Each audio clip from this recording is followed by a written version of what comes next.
Thank you, Marco. Okay, lecture number 3.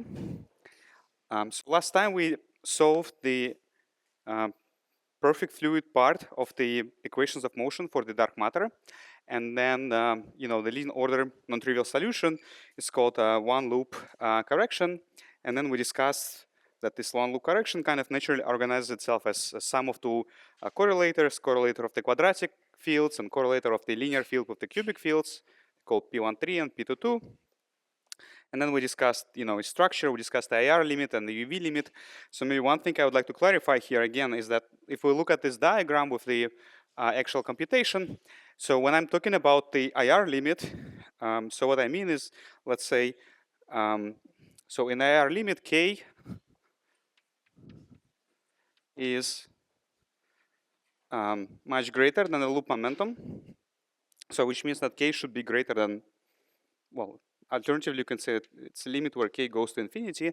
So in other words, the calculation that I showed you yesterday, basically this limit should be accurate, let's say, in the regime where K is large. So in this part of the spectrum, so all the expressions that I showed you last time, they really capture the behavior of the one loop here in this regime where K is, let's say, greater than point something, okay? Now, in the opposite limit, in the UV limit, K goes to 0, right? So the expression that I showed you last time, so it really applies, let's say, to the regime where K is ranges, let's say, from 10 to the minus 3 to 10 to the minus 2. So we know that in this case, the power spectrum of the one loop correction is dominated by the P13, and P13 behaves like K squared times P linear. And you can see here that this, this part, actually is exactly, it exactly looks like a P linear times K squared. So we know P linear for low K is just a linear function. So you can check even by reading this plot that this scaling is exactly like K cubed, okay? All right. So obviously, in the intermediate regime here, you can see that there are big cancellations, and you cannot really tell whether, the loop power spectrum is dominated by the IR effects or UV effects, kind of both modes, mode coupling, the coupling between the modes, K of the order of Q. So this becomes important in the intermediate regime. Put it like this. All right. Now, one important conceptual problem was specifically related to the UV limit of the loop integrals. So we discussed last time that these two different loop corrections, P22 and P13, they have a different scaling in the limit where K goes to 0. So P22 roughly behaves like, so it scales like K to the 4 times some integral that involves square of the linear power spectrum at high Ks divided by K to the 4 just to make up the units. And then the P13 goes like minus K squared times P11 Q, P11 of Q, Q squared. Now, normally for the low power spectrum with some generic index, let's say with high enough index, K to the N, where N, let's say 2, these integrals would horribly diverge, and then the whole perturbation theory would not make sense, and you would have to think about renormalization. Now, historically, this did not happen for the lambda CM power spectrum. Both integrals converged, and people were very, very happy about this. And then you can see that indeed the one loop correction without any additional renormalization already captures kind of the first suppression of the power spectrum. And even after that, kind of it goes in the right direction, right? On smaller scales, it correctly predicts the boost of power, at least qualitatively. So people thought that, okay, maybe we need to keep including more loops, and then the situation will be better. And I included the two loops, and two loops, kind of going down. But it seems that still kind of they go in the right direction, especially here. It allows you to describe more points. So people really liked computing these higher loops and thinking about resummation. Maybe you need some sort of Paderi sum, this series, and so on and so forth. But the problems with these techniques, they were kind of obvious at the very beginning. So if you just compute two loops in the perfect fluid approximation in standard perturbation theory, you will see that the two-loop correction is as big as one-loop correction, right? So the discussion about perturbativity kind of already doesn't make sense. And then people went on and computed even 3 loops, and the 3-loop correction is going to be greater than 1 and 2 loop corrections combined. And this is because, in general, when you go to higher loops, the UV sensitivity increases, and additional, so what actually appears here at higher loop orders is the mass variance. So there will be more integrals of Q. Okay, and what appears here is a small scale mass variance. So it's at a 2-loop order. Additionally, you have to insert sigma of Q, where sigma square of Q would be just the integral of the power spectrum itself. Okay, I'm already using Q, so let's do it Q prime. Let's say from 0 to Q. So this thing diverges at high Q, right? So, I mean, now we are kind of counting this off, but still its contribution is big, right? At high Q, its contribution is big. You're going to suppress it with 1 over Q here. So again, you're going to get an integral that converges, but now it will converge to an answer that will be more inaccurate. So more and more inaccurate. And then at 3-loop order, you have 2 small-scale variances, and then etc. So the story about the incorrect UV behavior actually is what kind of already was showing up in those loop calculations back in the day, long ago, let's say more than 10 years ago when people discovered this. All right, so obviously this is a very big problem. And from the previous discussion about the stress tensor, it's clear that the way to fix it is to include the EFT corrections, so to include the effective stress tensor. Today we're going to exactly show that the inclusion of the stress tensor allows us to fix these problems. All right. Yeah.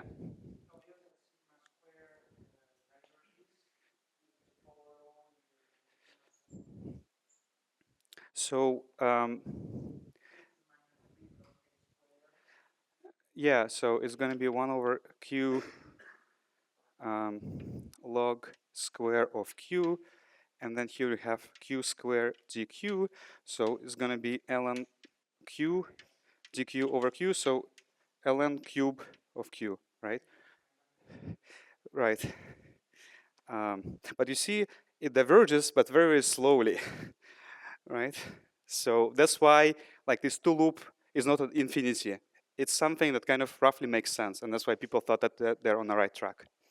But again, this is only because of some interesting, intricate constellations in the intricate behavior of the power spectrum in the lambda CDM universe that allowed these things to work this way. All right, very good. So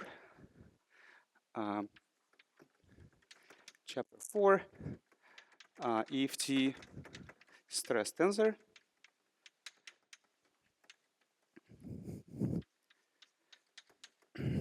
First part will be called the effective sound speed.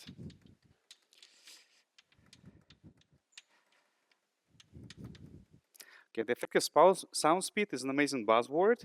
Well, as you're going to see shortly, that actually dark matter doesn't have a sound speed, even in this effective approximation in strict sense, but it sounds very cool. So, people like this expression very much.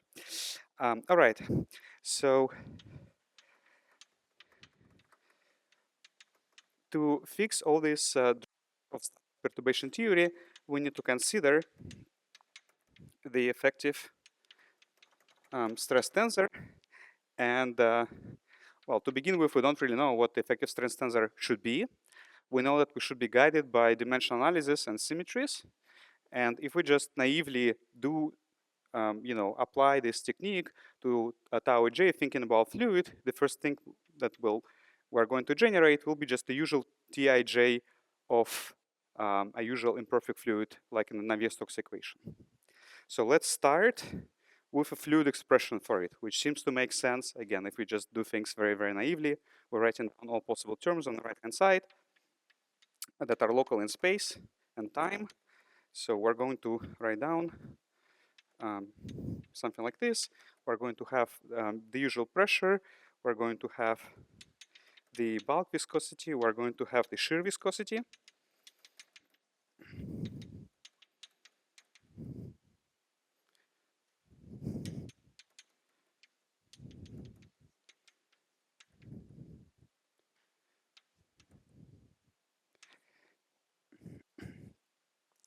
Now, okay, so let's introduce this sound speed. So let's assume that the pressure is related to the density via the sound speed.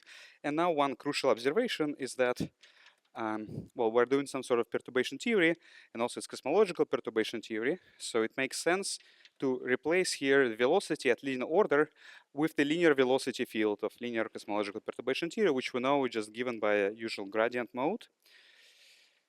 So it's given by, the velocity is given by this gradient of the density with the Laplacian that comes from the non-locality of gravity, or in other words, with the right normalization, it's given by the gradient of the gravitational potential. Okay. All right. Now, if we plug this expression in our effective stress tensor,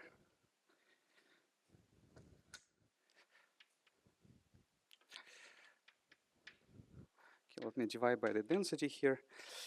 So we're going to find something that will look like this: CS 1 plus delta, delta ij. Then there will be some other combinations of coefficients that I'm going to call zeta tilde. Then what will appear here, there will be a Laplacian of phi that just comes from this adiabatic mode expression. And then there will be another term that will just be proportional to the tidal tensor. So this is the first appearance of the tidal tensor in our discussion. And well, you can think, well, you can see that this is also tidal tensor just contracted with delta ij, and delta here again is basically delta phi, right?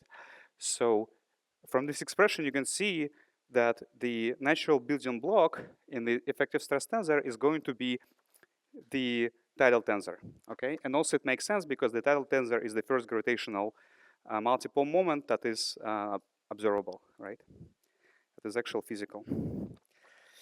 Okay, so now we can calculate the second derivative of the effective stress tensor, and this is something that enters the right-hand side of our Navier-Stokes equation. Well, we know that eventually we have to heat it with a gradient and divide by f and h to go from velocity to theta. So in this case, if you heat this expression with two derivatives, you are going to find just two derivatives acting on the density field. Everything is going to massively simplify. This is a scalar. That's the only scalar that is going to survive here. So the Laplacian of the density field. And then here you will have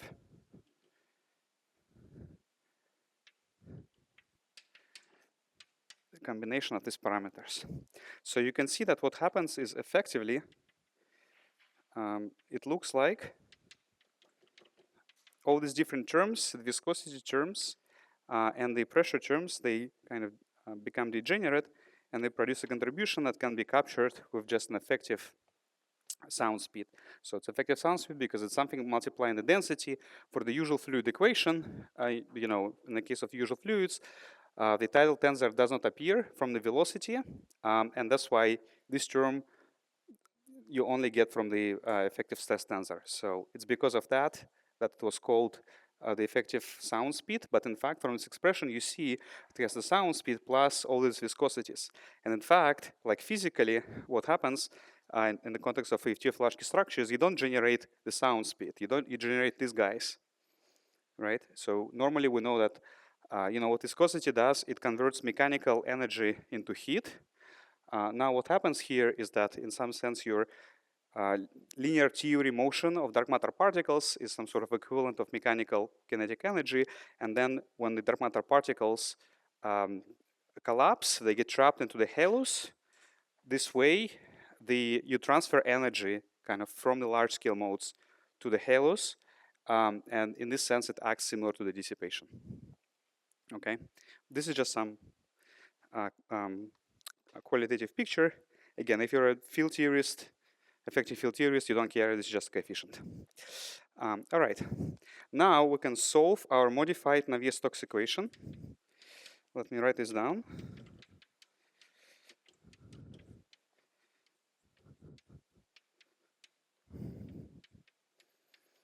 So if I restore all the proper normalizations, it will look like this. Now, one important point is that here, in principle, the effective sound speed can be an arbitrary function of time. There are no restrictions on it. Okay. Now, we have this Navier-Stokes equation, and we can solve it by means, well, by introducing the Green's function of this equation.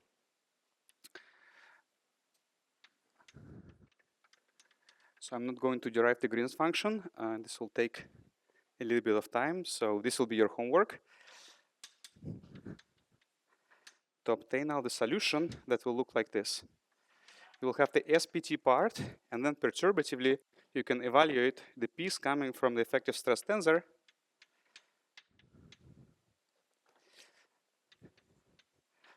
And its contribution will look like this. It will look like minus k squared delta of k times gamma, where gamma will be the integral over the effective sound with the appropriate Green's function of the theta equation. Again, in general, CS is some arbitrary function of time. Now, what appears in your actual prediction is an integral of that, but still you don't know what time dependence of CS is. It doesn't matter. You can kind of forget about this. You can just say that what matters is that you have some other coefficient as a function of time that we can fit to the data. So your predictions, in some sense, are not sensitive to what is happening here. All right. So now we can compute the power spectrum.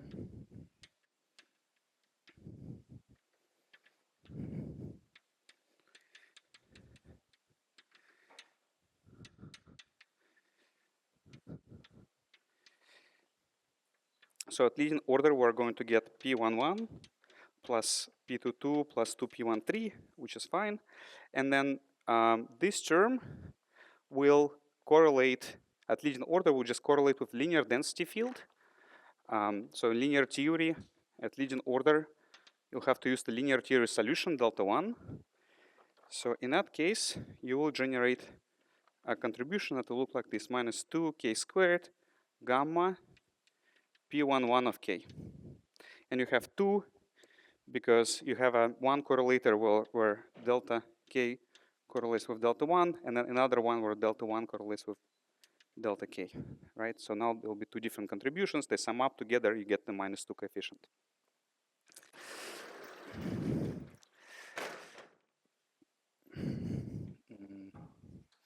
Okay. Let me go to this blackboard.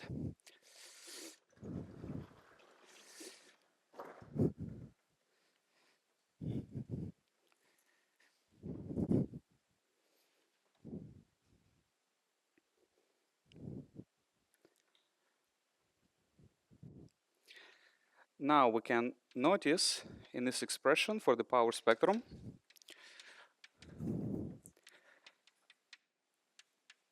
so if I take my P13 contribution, so it's some sort of loop integral, and I'm going to split it to the part that goes from 0 to k nonlinear, and then the other part, which is UV sensitive, that happens for Q, that includes contributions for Q greater than k nonlinear, that kind of capture the error that I'm doing by this splitting.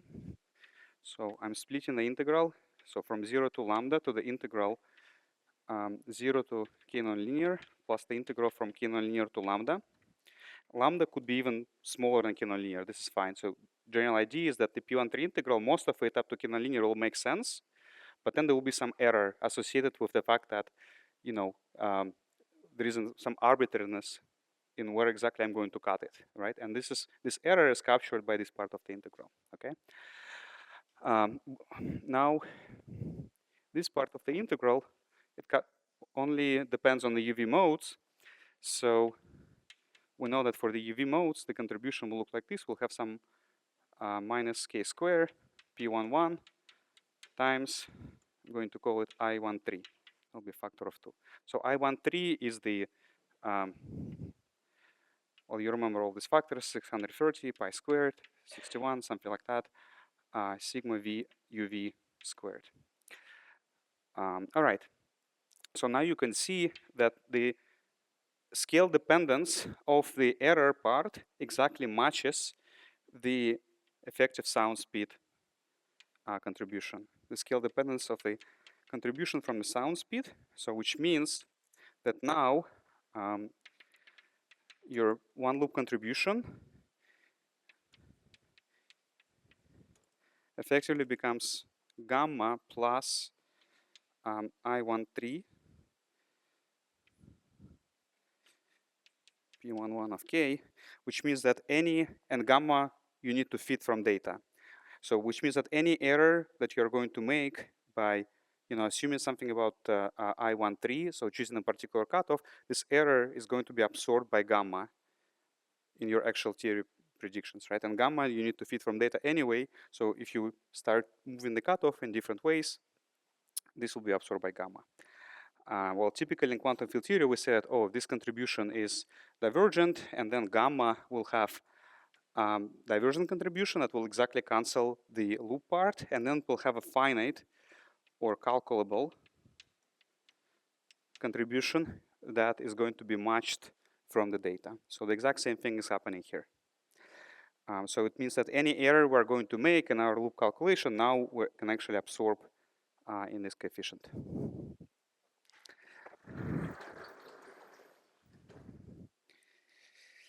Are there any questions? Okay.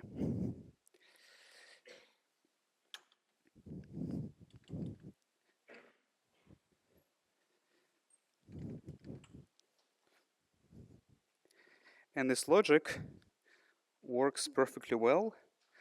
Now when you try to fit the galaxy power spectrum, you don't just fit with P1 loop SPT, you add this k-square term, and you actually notice that a lot of the mismatch between the red curve, well, the upper curve, the one loop SPT, and the data that happens here, more or less up to kmax 0.15, the mismatch is entirely given by the k-square times P11 times the coefficient, right?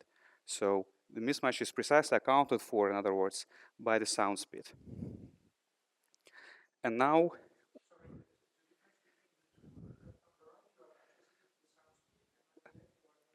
yeah, on the left is just standard perturbation theory prediction. On the right, I'm taking the full EFT prediction. I'm using some scheme. Well, typically, since integral converges, I'm setting lambda to infinity. So there is some error, this is fine. And then I'm fitting gamma from the data. So basically, my fitting function now, PEFT, is PSPT, full SPT prediction at one loop, minus 2 gamma k squared P11. And gamma matched from the data, for this particular fit, gamma turns out to be of the order of 1 megaparsec over h squared.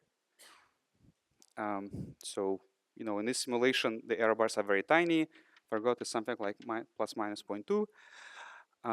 So yeah, this is the value that you need to then, to choose to cancel the UV dependence, and then you see that it goes through the data.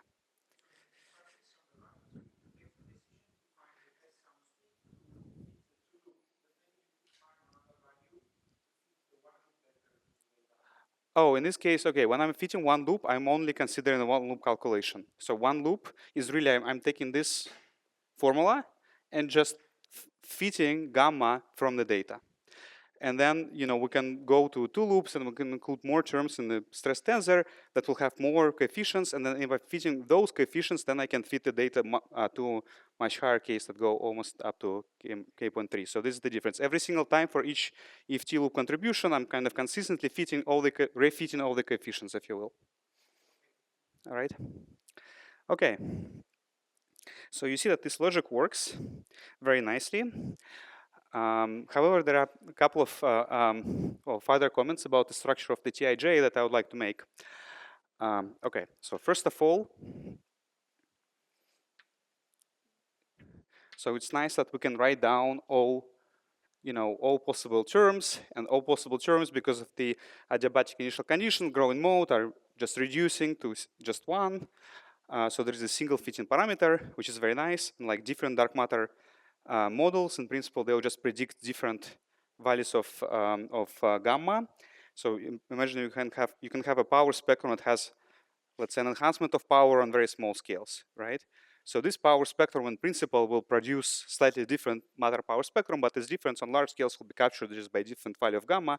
So same way how different fluids are described by the same equations with just different values of the viscosity. Okay. Okay. Are there any questions?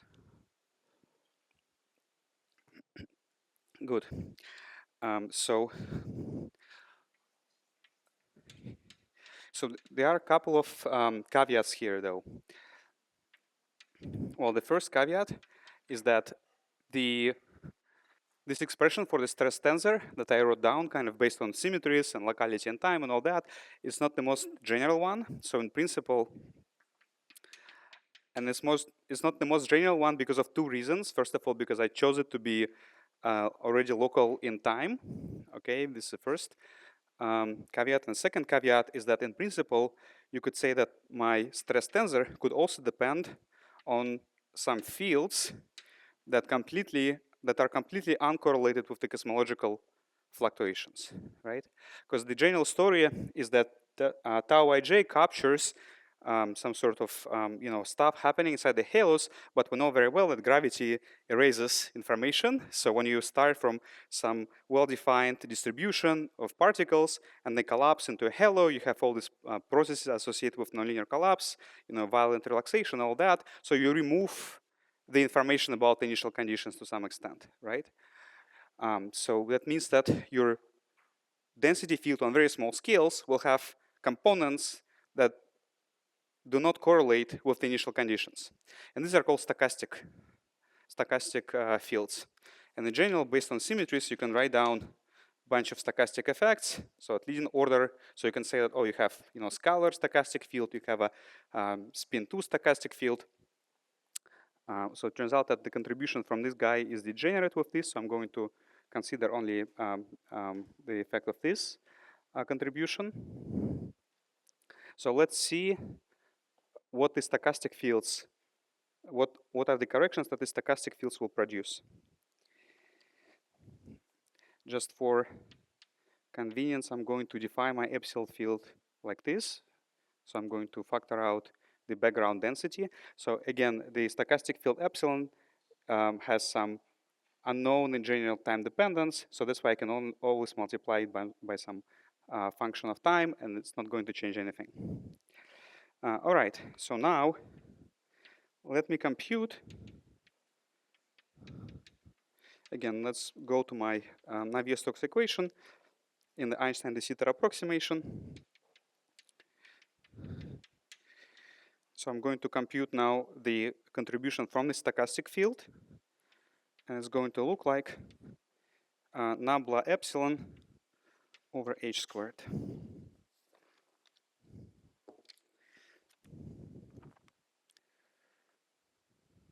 Okay.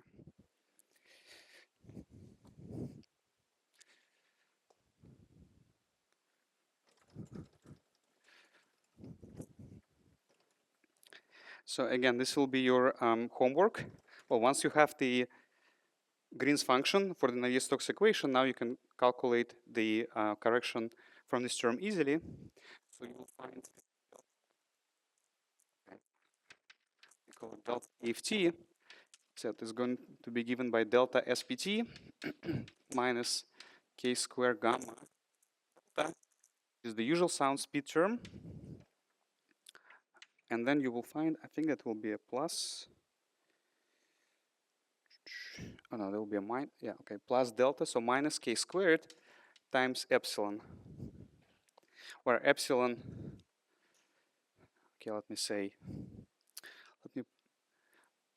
me here use usual epsilon, and here will be var epsilon, because the var epsilon is going to be given again by some integral with the Green's function, okay? It will have some more complicated time dependence, but since we don't know what it is, it doesn't matter. So this is just the old epsilon weighted with some green function. All right.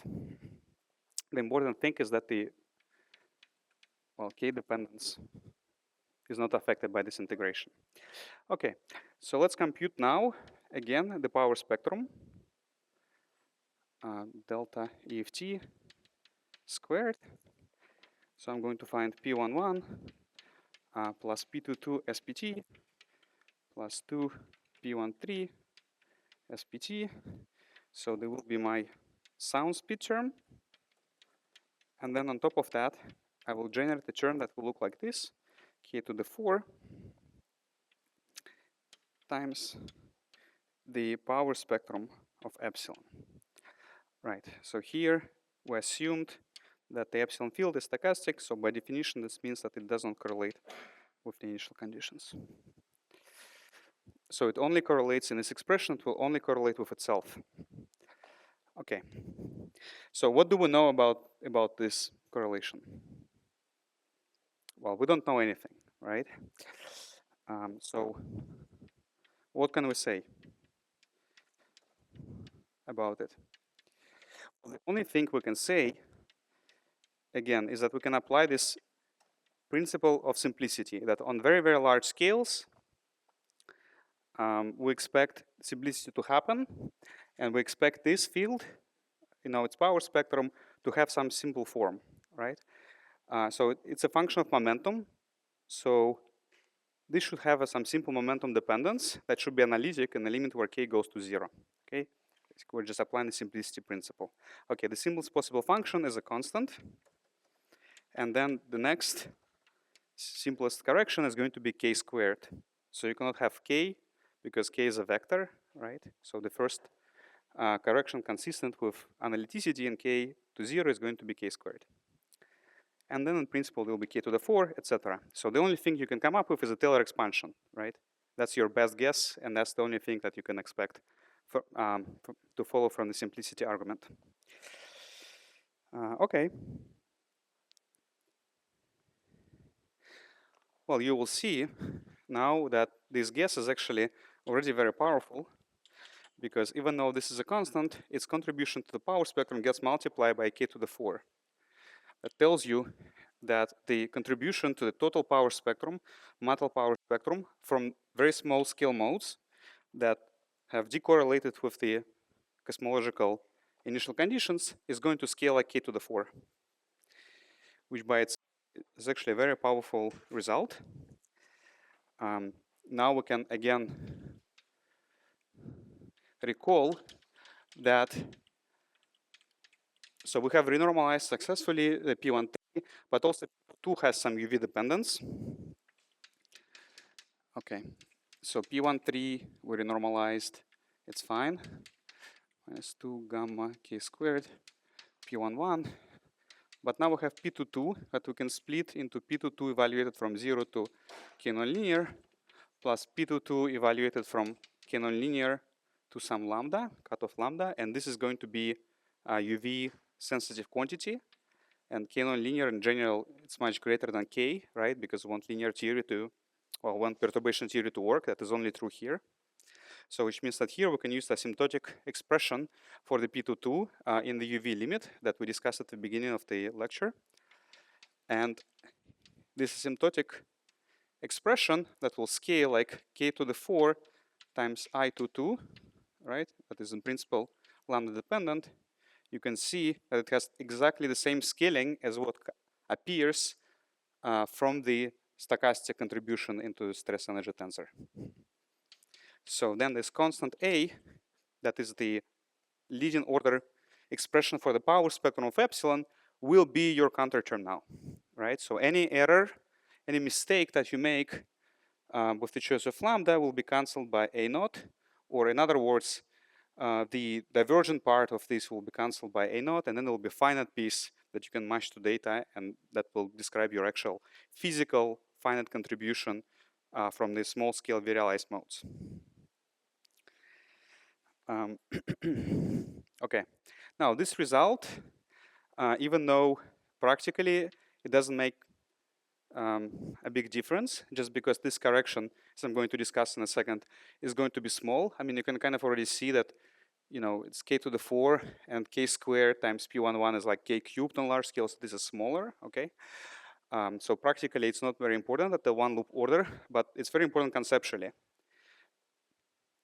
And the reason for that is that this way EFT actually reproduces some famous argument from the 80s of what the power spectrum of the virialized modes should be. Is there any question? You have a question? Okay. Yeah.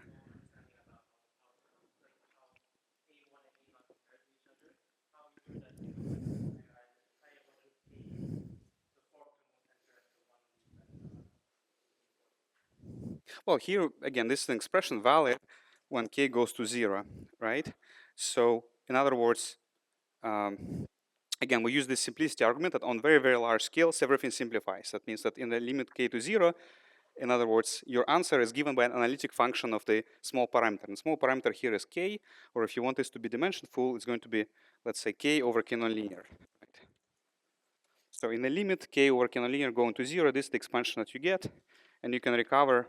So if you're uncomfortable with a's having different dimensions, we can always recover the scaling by writing down k nonlinear here. Okay.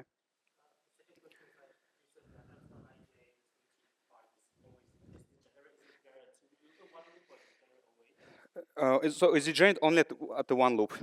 So if you consider, for instance, the sorry, one loop power spectrum specifically, if you consider a one loop bispectrum, it will not be degenerate, so you need to keep track of this contribution. Yes. Julian?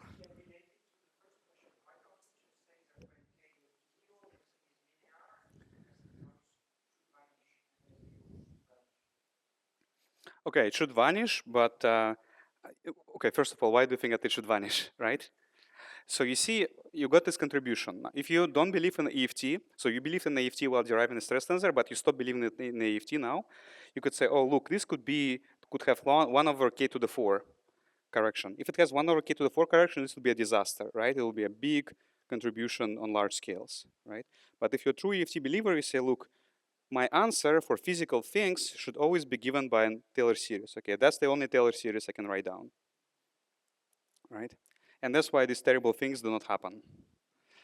And actually, the way to understand it, so here it kind of came out from some sort of, stress tensor renormalization type of arguments, but there is a very simple physical argument why you should always, from the virialized motions, you should always expect the large scale contribution to always look like k to the 4, which is known as the Peebles argument. Peebles' argument. Okay, let me present a toy version of this argument. So let's assume that I have a bunch of particles randomly distributed, and they, I have so many particles that their power spectrum, I mean, typically it should be like shot noise. Okay, here it's 0 because I have a lot of particles. Okay, now so my unperturbed power spectrum then in Fourier space, my unperturbed, my total density now of this distribution will just look like this. Okay, this is just a Fourier transform of a sum over delta functions, right? Okay, now some small scale process reshuffle these particles, okay? This small scale process, I want to simulate, let's say, virialization, virial motions, right? Virial motions, they happen inside the halo, so they reshuffle my particles. So each particle, they moved by a little bit. Now I want to calculate what is going to be the power spectrum produced by that. And specifically, I want to calculate, let's say, the perturbed power spectrum, so I need to subtract my unperturbed configuration from it. Okay. Now, this small scale reshuffling thing is not going to change the total mass of my system, right? I'm not bringing in new particles. Also, it's not going to change the total momentum, right? Because it happened on very small scales, right? I don't allow for any big momentum transfer here. So I expect my system to obey the mass conservation and momentum conservation. And delta x is a small is a small number, small compared, let's say, to the wave number k that I'm looking at eventually. So let's say smaller compared to the size of the system of particles. So in this sense, in this case, I can Taylor expand the exponent. So what I'm going to find is that there will be an unperturbed configuration times 1 plus ik delta xn plus I ki kj squared over 2 delta xi delta xj. And then, well, here I'm subtracting the unperturbed configuration. So since I didn't change the mass, my mass before reshuffling and after is the same. So hence these two terms exactly cancel. Then since the total momentum is conserved, the sum that appears here actually precisely calculates the center of mass momentum. So that will be 0 as well. So the sum over this guy will be 0 because of momentum conservation. So I can see that my delta rho is bound to behave as k squared, right? Here I have two k's. And then times some delta x squared, and delta x squared by order of magnitude is going to be smaller than the size of my virialized object, right? So that means now if I calculate the power spectrum on large scales, when k goes to 0, produced after the reshuffling is going to behave like k to the 4 on very large scales. And you can see that this argument here is based on this, simple physical picture, and we make use of the mass and momentum conservation. And this is something that follows from the EFT equations automatically. So in fact, this k to the 4 scaling of the noise is not, so it's not obvious that this is how the noise should scale. And there was some discussion in the community about 10 years ago. Well, Elizabeth today presented very nicely the Hello model, which is an empirical model for the dark matter distribution. So the Hello model, as Elizabeth showed, predicts a constant shot noise power spectrum on large scales, right? And people were discussing to what extent this is a real prediction. And you can see from this argument now that it should scale like k to the 4. Right, so it's a very nice prediction of the EFT that then was confirmed in simulations, and conceptually also makes sense from the mass and momentum conservation. All right, are there any questions here? All right, let's talk about the power counting now.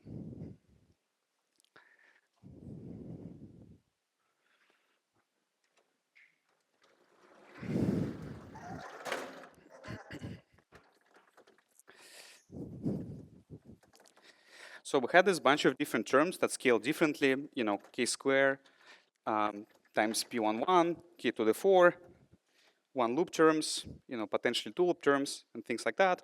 So the power of the EFTs, we should be always able to estimate what are the terms we're keeping track of and what are the terms we're discarding, right? Just like in the multiple expansion, we know it's an expansion A over R, and for a given precision of our experiment, we know exactly how many multiples do we need to keep track of if we want to match the experimental precision. So we can do the same thing with the EFT of large-scale structure, although this power counting is going to be a little funny.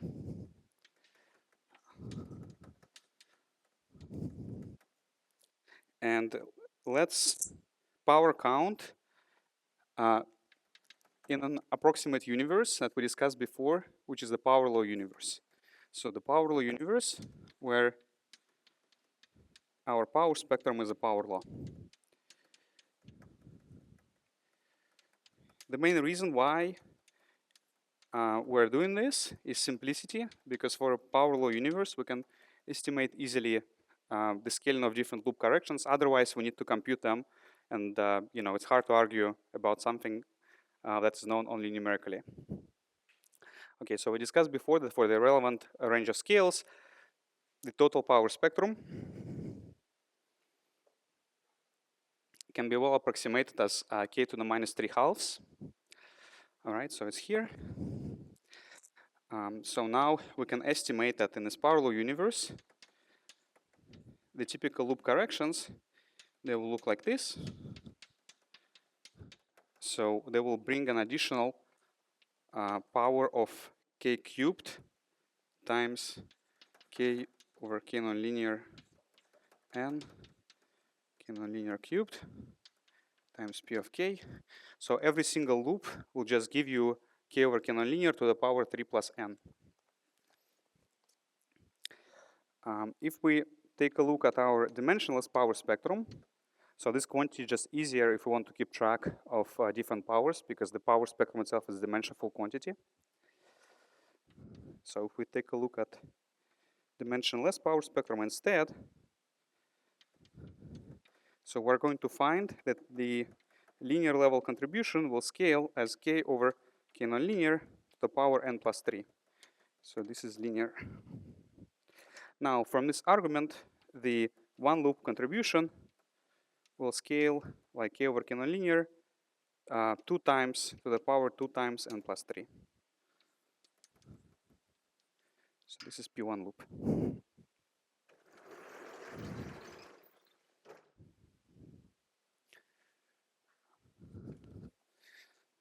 In fact, I have this blackboard, okay.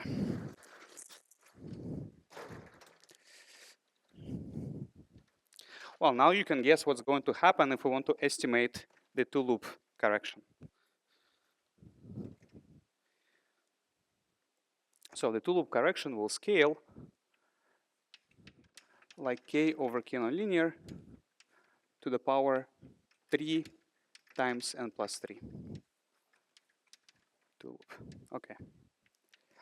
Now, okay, we want to estimate k squared p in 1, so we need to multiply it by k cubed to get the dimensionless power spectrum. So this will give us k over k nonlinear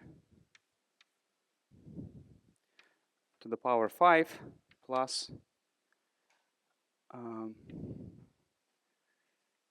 plus n. Okay. So this is 3 plus n, and this is 2, and we introduce 1 over k nonlinear to make up the dimensions. So this is leading counter term. And then the stochastic contribution scales like k to the 4, again, over k nonlinear to the 4, just to make up the dimensions. And since we're doing the dimensionless power spectrum, we need to add k over k nonlinear cubed.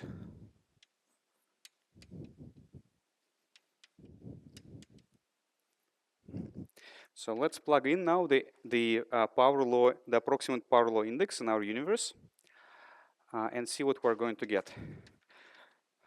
And let me just recall that we always assume that k is much smaller than k nonlinear in this argument, such that perturbation theory makes sense. So the linear contribution will scale like k over k nonlinear to the power 1.5. The one loop contribution will scale like k over k nonlinear cubed. So linear, one loop. I multiply by k cubed because I'm doing the dimensionless power spectrum. Okay. K over k nonlinear. Then the two loops will scale like k over k nonlinear to the power 4.5. Now the counter term will scale like k over knl 3.5. So counter term. And the stochastic contribution will scale like k over k nonlinear to the 7th power.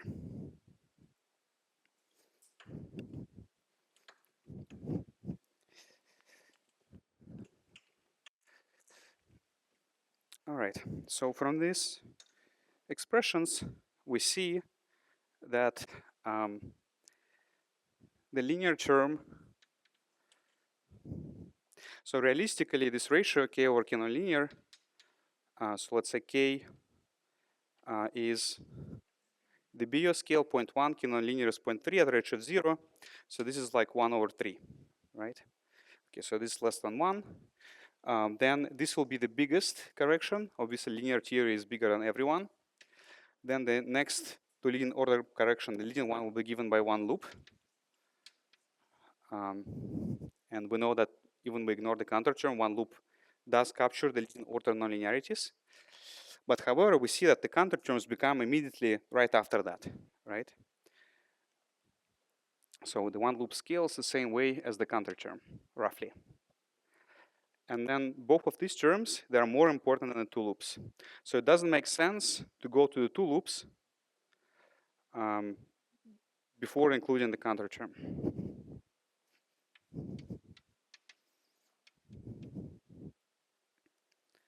And then finally, from the scaling, you see that the two loop is greater than the stochastic contribution. So stochastic contribution becomes important only at very high orders, which is fine for dark matter. Now for galaxies, the scaling will be slightly different, specifically for the stochastic contribution. But yeah, for dark matter, it is what it is. Okay. Yeah, one interesting fact about this is that, obviously with the stress tensor, we're counting gradients, like we do here, k squared is a gradient squared.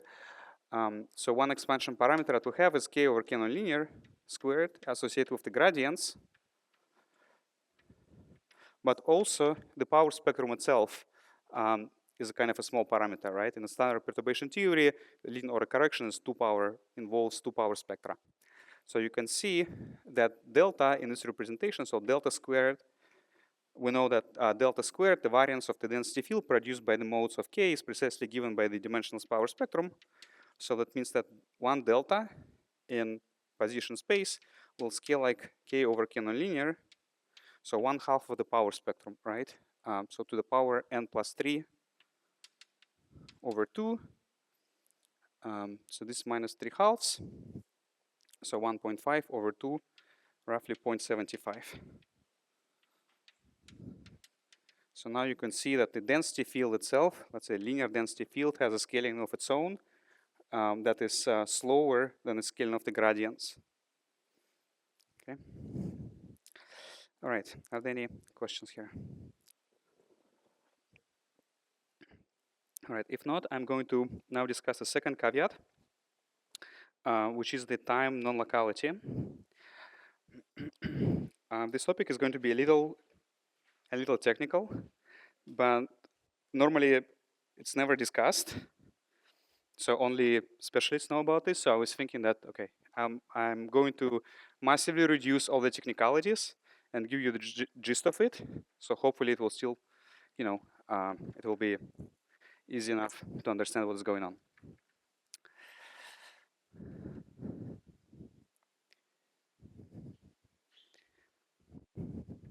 So this time non-locality story has to do with the fact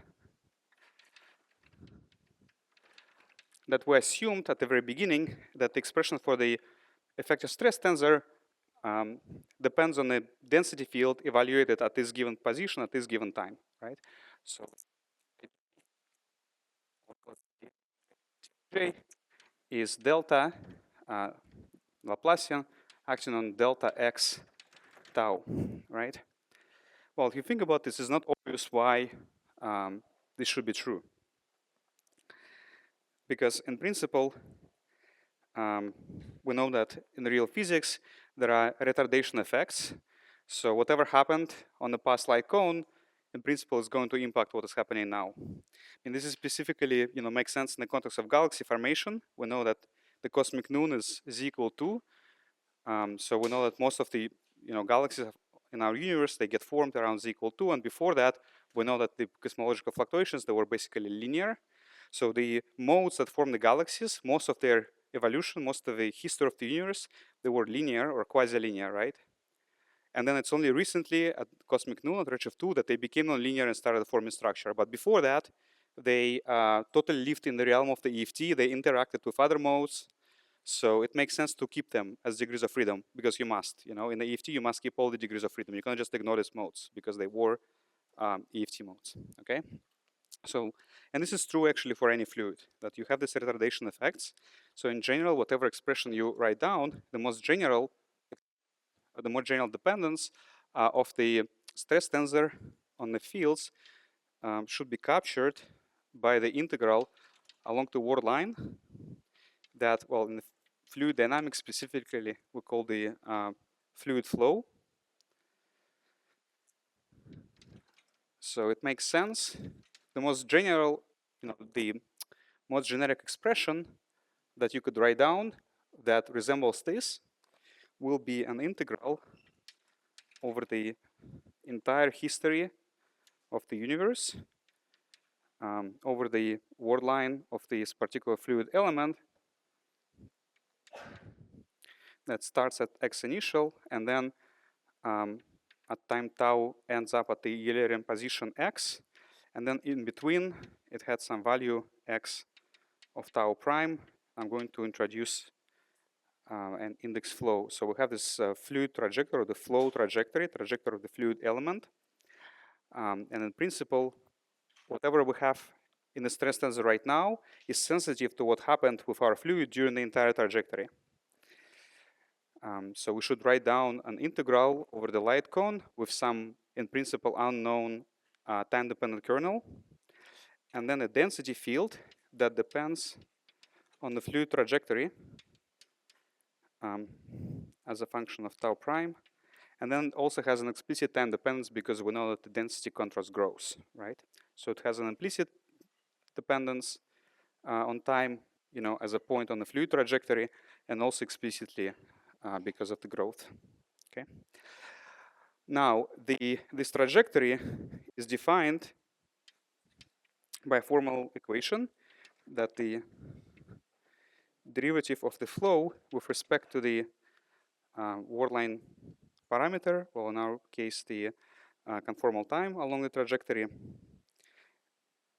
computes the velocity field along the flow. Okay, so this is always true. In special relativity, actually, we define the for velocity from a similar expression, right? You can think about this as a definition of the fluid trajectory, or the other way around as a definition of velocity for a given fluid trajectory. Okay. So we can integrate this equation formally.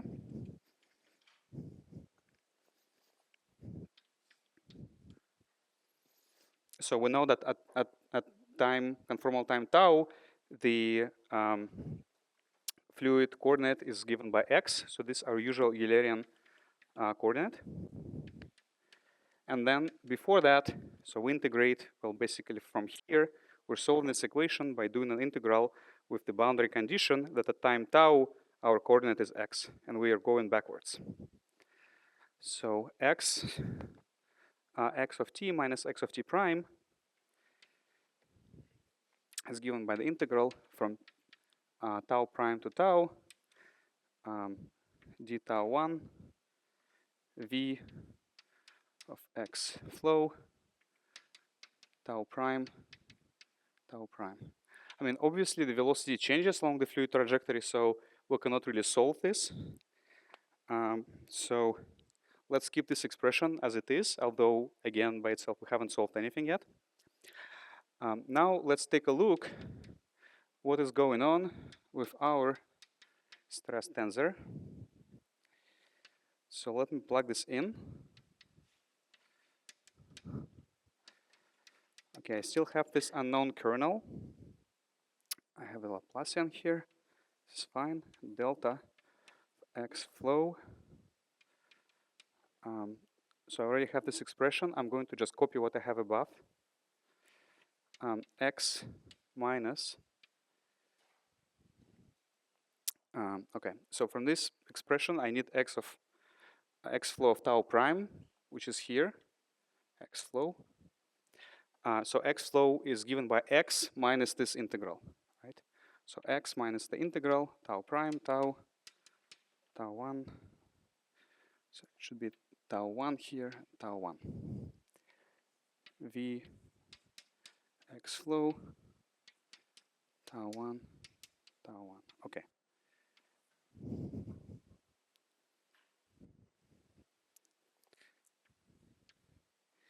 Okay, we see that this expression looks quite nasty because still it recursively depends on x flow. So delta depends on v. So you see, we didn't arrive at delta of x, right? It's delta of x minus something that also has a complicated dependence on the flow evolution. But then, however, we know that in perturbation theory, v is proportional, is given by the gradient of the density field itself, right? So which means that we can Taylor expand this, and this term in the Taylor expansion will scale like delta squared, right? Which will be small in perturbation theory.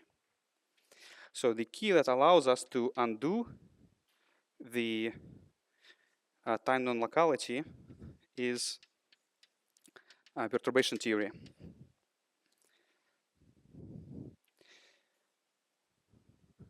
So for instance, at the leading order, so if I just ignore this term, right, which makes sense because it's a dependence of delta on delta, then I can write down delta of x tau prime. So this is the first term in my Taylor series. And then the next term in my Taylor series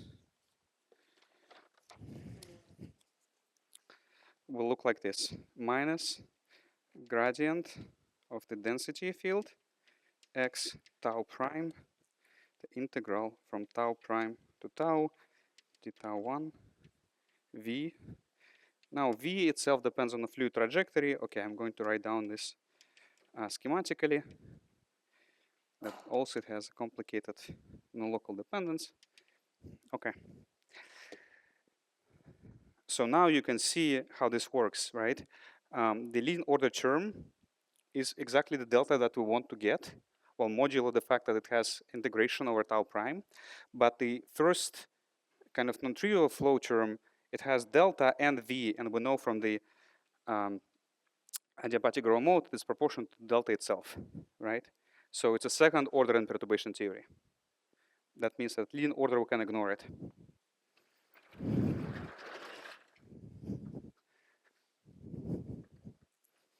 So now everything becomes simple. So we can, on the leading order term, it has this nasty integral tau initial tau d tau prime k tau prime delta of x tau prime. We know in linear theory, this is just delta naught of x times d plus of tau prime, right? So the whole thing will be just Laplacian times delta naught of x. Delta naught of x doesn't depend on time. And then there will be this monstrous kernel.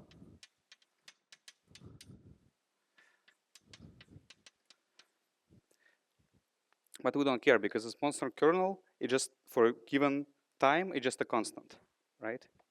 So we can now divide and multiply this term by d plus of tau. Now this and that will combine into a desired delta linear of x and tau. And the rest of it is just some function of tau that I'm going to call CS effective squared. So you can see that this expression that we started with when we talked about the effective stress tensor, how it actually appeared as a limit of the flow integral when we expanded perturbation theory. So perturbation theory is the main reason why we're able to write down these local expressions.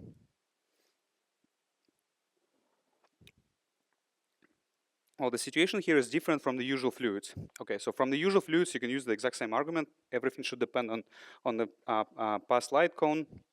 But then what happens for the usual fluids is that you have the collision time, right? So the evolution of the effective stress tensor is given by, let's say, small scale dynamics. And the typical scale of the small scale dynamics is the collision time, which is tiny, which is basically the mean free path times so mean free path divided by the sound speed. So that means that here we can Taylor expand this expression in time, and this Taylor expansion converges. And at least in order, it gives us basically a local in time expressions. However, the typical scale of the evolution of the small scale modes in large scale structure is Hubble, so which is the age of the universe. So we cannot do this trick anymore. However, we have perturbation theory that allows us to expand around the flow. And it's because of that we end up with the exact same expressions, even though the physics that is happening is totally different. Okay, now the question is whether, okay, can we do this forever? Again, as long as you believe in perturbation theory, yes, we can do this forever. So it becomes nasty when you go to higher orders, but people already came up with efficient ways how to generate all possible terms that come from this expansion. So the up to the fifth order in the density field, basically the terms that you are going to generate with this kind of expressions are going to be the usual terms that you just write down locally. Like you're not going to find any mismatch between the two approaches. You only start finding that mismatch, like extra terms coming from the flow evolution, only at very high orders that practically are not relevant. Okay, I guess the very last comment that I would like to make, oh, you have a question, please.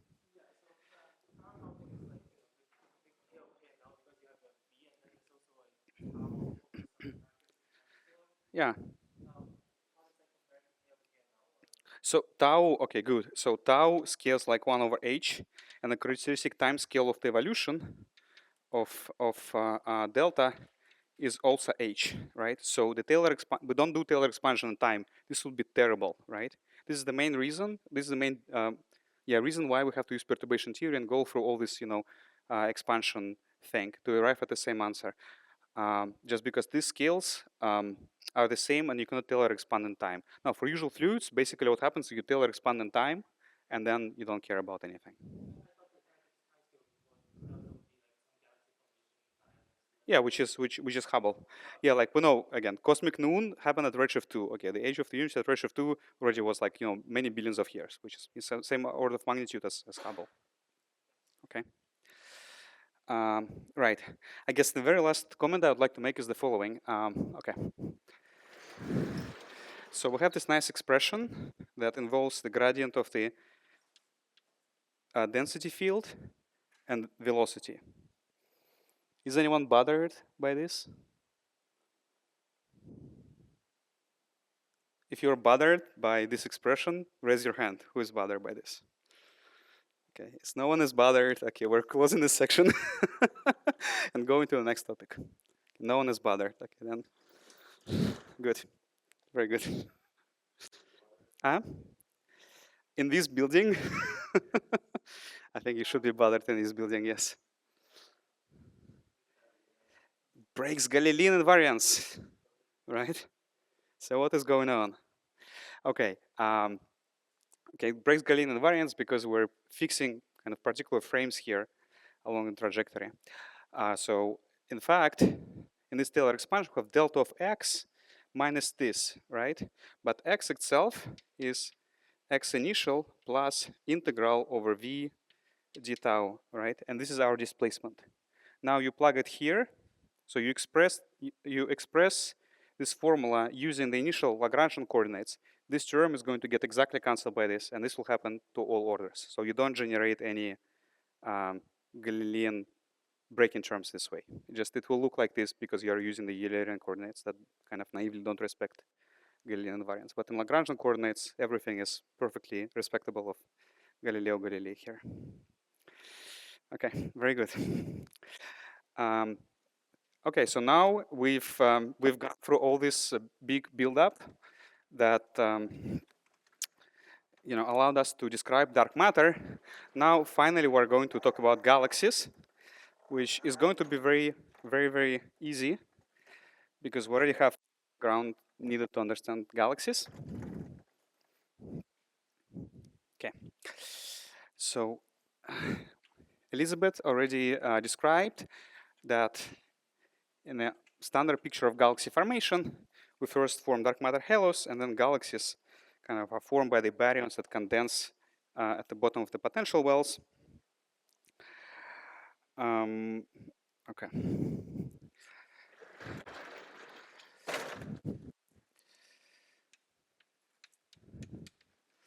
Chapter 5.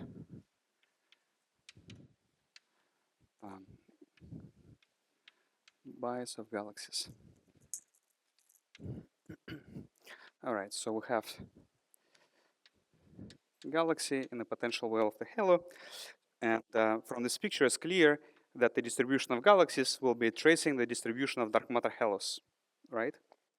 Yet the halos are very nonlinear objects, so it's not obvious why halos would be correlated with the cosmological fluctuations. So the genius insight was obtained by Nick Kaiser in an argument called peak background split that Elizabeth presented, that if you have a long wavelength mode, effectively it acts like a local overdensity that can boost the density fluctuations in particular regions. And then if you have an extra assist from the long wavelength mode, you can form halos easily. That means that the positions of the halos eventually will be correlated with the long wavelength fluctuations that help you, that assist halo formation. So this picture is very nice. And as Elizabeth described, historically,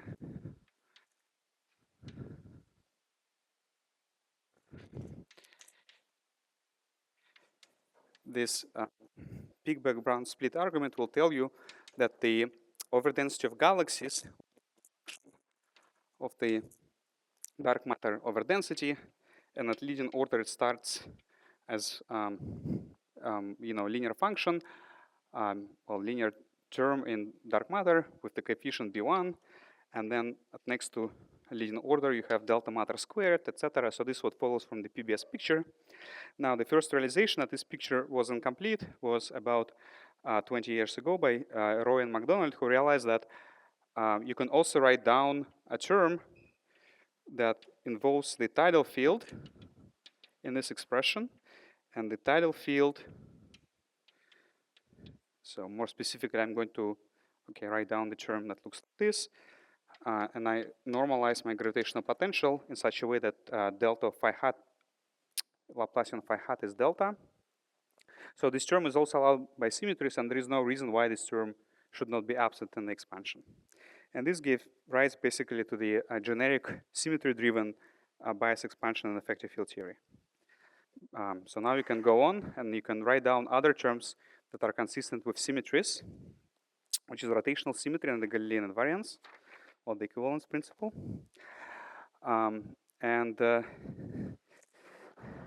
This will give you the most general function that describes the correlation of galaxies and the underlying dark matter field. Now, the twist that happens with the full EFT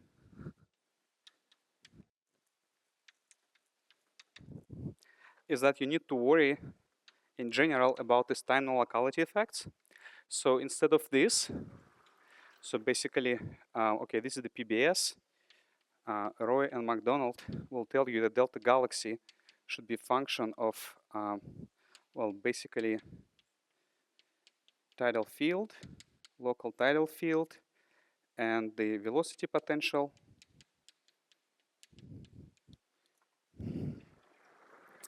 Now, in a full EFT, we know that even this is not good enough, that we have this light cone evolution. So any function that appears here should actually involve the tidal field evaluated along the fluid trajectory, and then also the gradients of the velocity field along the fluid trajectory. And in principle, also there could be some gradient terms, and these gradient terms should be with respect to the fluid trajectory, if we want to respect Galilei.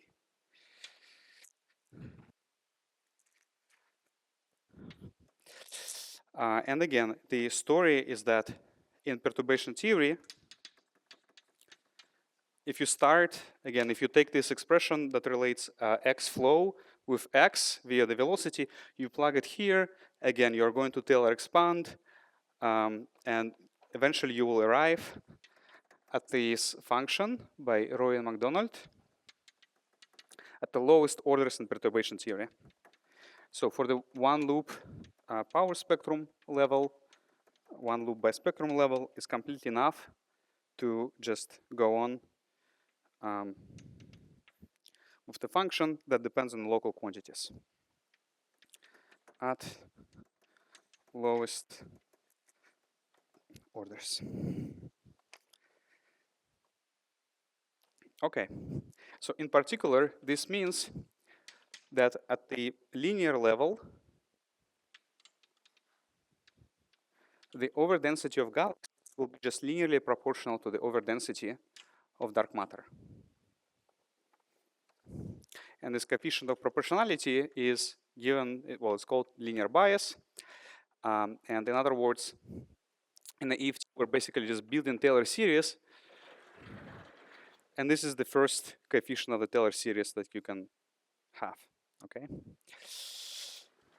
So you can compute how the galaxy power spectrum is going to look like, and then clearly it's going to be just a rescaled version of the usual linear matter power spectrum. And quite remarkably, so regardless of the properties of galaxy formation, different galaxies we know they form by different channels, all of them on large scale, just by virtue of symmetries, they will be captured by a single parameter. And the difference between different galaxies will simply be in different values of B1. So I should say that even though there was the argument by Nick Kaiser, still it was, people immediately believed in that because they had measurements of the correlation functions of different galaxies, the dimensionless power spectrum. Here in this plot, this is the dimensionless power spectrum of, in black dots of red galaxies, and empty circles are blue galaxies, and you can see that on large scales, indeed, this power spectra, they're just self-similar, right? And they're self-similar because of this argument. So this is one of the reasons why people immediately believed in galaxy bias when it appeared. Well, unlike the EFT. Now, all right, if we want to go to the nonlinear level. Okay, if we want to go to the nonlinear level, we need to write down all possible terms that depend on these quantities that are scalars under rotations with arbitrary coefficients in front of them. So, I mean, obviously, the first non-trivial term we can write down is going to be delta squared. Then, as Roy and MacDonald suggested, we need to write down this term with the tidal tensor. It's denoted in the literature as curly G2 that I'm going to write down like this, minus delta squared. And then there will be a bunch of cubic terms. I mean, obviously, you can write down delta cubed. It's the simplest term you can write down. And then actually, if you play enough with all these different contributions, you will quickly convince yourself that there are some other independent terms that you can write down. And these correspond to this curly G3, so-called cubic Galilean. Then you can also write down the term that is just a multiplication of this curly G2. So this is curly G2, second order Galilean, multiplied by delta. And then you can have this other term called gamma 3, or the higher order tidal field, which is the difference between the tidal tensors built out of the velocity potential and the density potentials. We know that in standard perturbation theory, the velocity and density fields, so the velocity gradient, the velocity divergence, theta and delta, they have different expansions. Delta has F kernels, theta has G kernels, so they have different expressions. So it means that in perturbation theory, at the nonlinear level, these two quantities differ. So at some point, that means that you need to write down specifically terms that depend on the velocity potential. All right, so now, once you have written down all these terms, you can remember that, well, in this expression, delta is a nonlinear density field. Nonlinear density field itself undergoes an expansion in standard perturbation theory. So delta depends on F2, F3, etc. So you plug in this perturbative expression into here. And you're basically going to generate a nested expansion when you start with these terms. And you need to plug in also perturbative expressions for deltas. But once you go through all this algebra and kind of the dust settles, you should be able to obtain an expression that will be very similar to the expression for the dark matter density field, but just with the different kernels. So the galaxy will be B1 delta, delta 1, plus, well, there will be all these factors of 2 pi cubed, etc. times, okay, I'm going to call it K, K2 of Q1, Q2, delta 1, Q1, delta 1, Q2, and then you will have a similar term K3, delta 1, delta 1, delta 1. So their structure will be exactly the same as the structure of the expression for the fields in standard perturbation theory. Right. It just the expressions for the kernels K2 and K3 will be slightly different.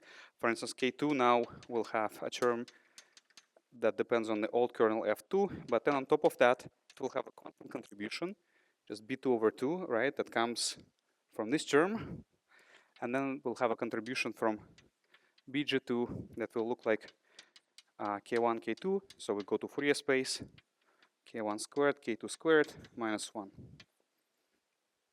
All right. And then we can easily compute the galaxy power spectrum.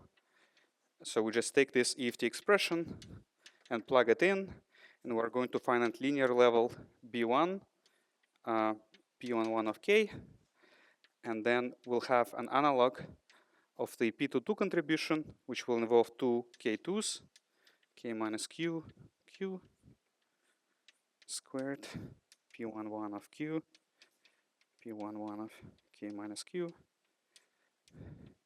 and then there will be the analog of the P13 contribution.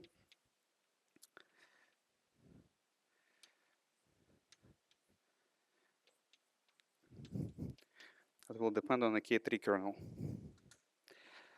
I mean, now you have a bunch of free parameters that capture different microscopic models that capture different details about the formation of that particular type of galaxies, so it makes sense to keep track of those. These parameters in general in the EFT are, for every single redshift, there are some arbitrary functions that need to be matched to data.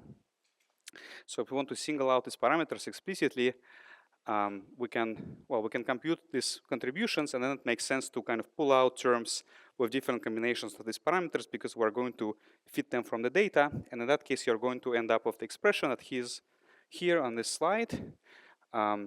So maybe more concrete expressions given here, where all these different terms are kind of deciphered. And you see in general, they have the structure. So you have a lot of the quadratic contributions. So you'll have a bunch of terms that are different auto and cross spectra of the quadratic operators.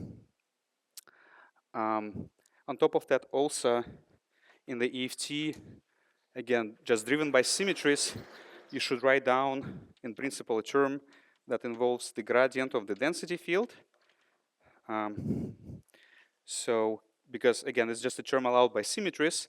In this case, you don't think about its origin. I mean, it's just part of the bias expansion.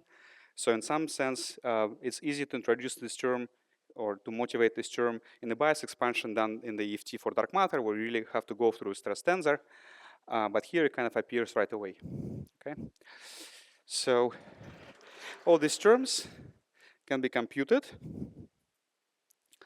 and they have some complicated k-dependence. It's true that on large scales, most of them, well, they all go to zero kind of in a proper, once you apply the, proper renormalization to them. So you can see that in general, once we have learned how to treat dark matter, it's super easy to treat galaxies, right? In the EFT, just you write down all this bunch of free coefficients, and then you compute the same similar integrals, P22 and P13. There are a couple of conceptual points that have to do with the renormalization that I would like to mention.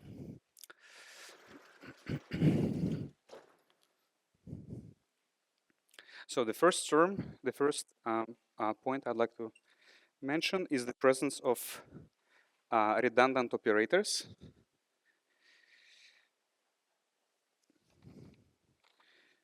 Okay, well, I forgot which paragraph is this. Let's put 5.2. So You remember I was discussing, I wrote down these terms, B3, etc. But in this expression, right here, you don't see delta 3 anywhere, right? Or you don't see B3. This is because this term at the one loop power spectrum order leads to a total renormalization. So it's completely renormalized. It's completely killed by renormalization. And this happens because of the following argument. So if you compute this term, P13, that comes from the correlation of delta and delta cube, you are going to find something that will look like this. Integral 0 to infinity, naively, P11 of Q, so which is precisely your mass variance. So this is the integral of the mass variance that we know is divergent in the UV. So it makes sense to cut it off. Sigma square, I'm going to call it lambda, is the kind of UV mass variance. There will be also times P of K. So now if we write down the total contribution, P1 loop, so if we include the linear bias term, you will see that the contribution from the B3 and sigma lambda squared is exactly degenerate with the linear bias, right? So you just get something proportional to the power spectrum itself, and you already have a term that does it at the linear level. So it means that the divergence that appears in this sigma integral is absorbed by B1 itself. So B1 acts like a Wilson coefficient, and this is the reason why these terms don't appear, just because experimentally, well, basically, experimentally, they don't change the prediction of your theory. They only change the values of these parameters, but you fit them from data anyway. So that's why all these terms that were here before, they're called redundant operators. They don't really contribute. The only cubic term that contribute is this non-local tidal bias, B gamma 3. All the other terms disappear as a result of renormalization. So how much time do I still have? Couple, 0? All right, that will be it. I'm going to take your questions. Thank you.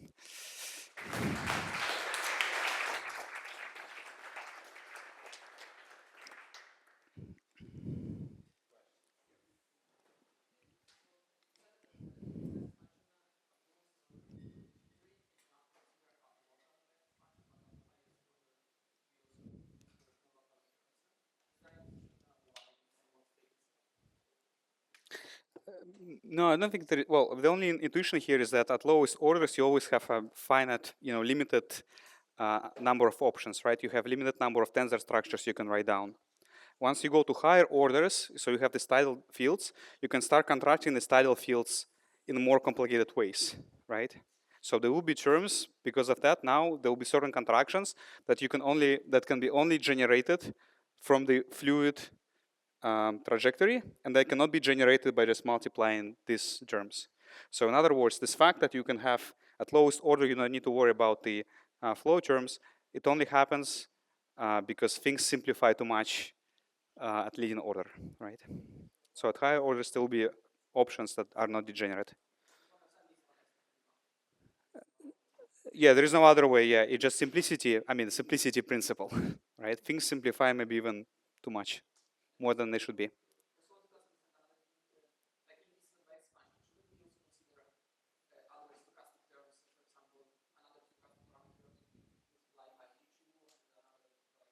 Yeah, excellent. It's an excellent question. Absolutely. Yeah. So I didn't have time to discuss the stochastic, but I will start with the discussion of stochastic terms next lecture. Okay.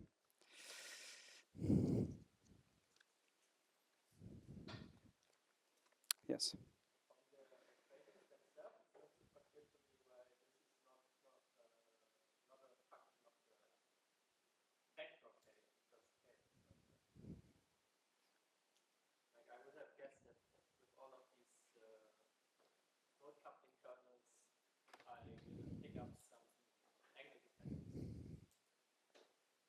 I mean, all these terms that appear here are scalars, right?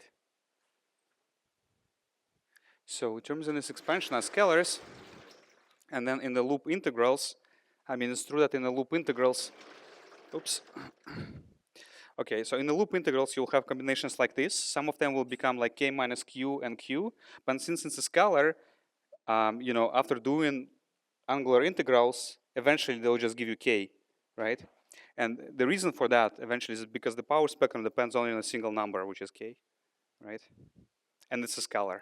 So that's why your answer in the end will only depend on the wave number k. All right. Okay. Anything else?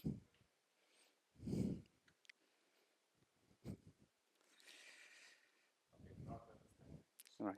Thank you.